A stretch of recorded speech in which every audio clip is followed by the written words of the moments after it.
Život nije pravedan, ali i dalje je dobar. Kad si u sumnji, samo lagano zakorači. Život je prekratak da bi ga tratio na mržnju. Svaki mjesec podmiri svoje dugove. Ne moraš dobiti svaki argument. Složi se da se ne slažete. Plači uz drugoga. Riječi brže nego kad plačeš sam.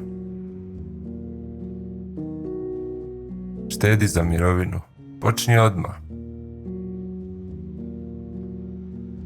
Kada je u pitanju čokolada, otpor je uzaludan. Pomiri se sa prošlošću da ti ne uništi sadašnjost. Dopusti djeci da ti vide suze. Svoj život nemoj uspoređivati sa tuđim. Pojma nemaš na kakvom su putu. Ako ti veza mora biti tajna, ne bi trebao biti u njoj. Život je prekratak za predugo samožaljenje. Radi na životu ili umri. Pisac piše. Ako želiš biti pisac, piši. A kad ideš za onim što voliš, svako ne pretvori u da. Zapali svijeću, iskoristi dobru posteljinu, obuci lijepo donje rublje. Ne čekaj posebnu priliku, danas je poseban dan. Dobro se pripremi, onda pusti neka ide svojim tokom. Budi ekscentrik odmah, ne čekaj starost da nosiš ljubičasto. Najbitniji seksualni organ je mozak. Ti i samo ti si zaslužen za svoju sreću. Svaku takozvanu nesreću uokviri sa ovim pitanjem. Hoće li biti bitno za 5 godina? Oprosti svima sve. Ne tičete se što drugi misle o tebi. Vrijeme liječi skoro sve. Daj vremena vremenu. Bez obzira koliko ti situacija bila dobra ili loša, promijeniti će se. Smij se, zapravo je smiješno. Kad se razboliš, brinuti o tebi neće posao, već prijatelji. Drži ih blizu.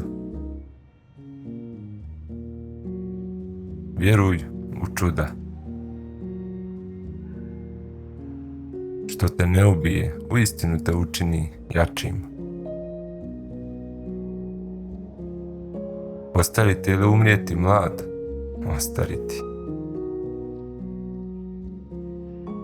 Djeca imaju samo jedno djetinjstvo. Čini ga sretnim. Svaki dan izađi van. Čuda te čekaju u svakom kutu. Kad bi svi na hrpu bacili svoje probleme, brzo bismo čupali svoje nazad. Riješi se svega što te ne čini sretnim, nije korisno ili lijepo. Jedino što je bitno na kraju jest da si volio. Zavidnost je beskorisna. Sve što ti je potrebno već posjeduješ. Najbolje tek stiže. Bez obzira na osjećaje, ustani se, obuci i pokaži. Duboko udahni, smiruje um. Ne pitaš, ne dobivaš. Budi od koristi. Reci što misliš, podmukli će otići. Život nije vezan mašnom, ali i dalje je poklon. Popusti. I da, budi drag prema starcima.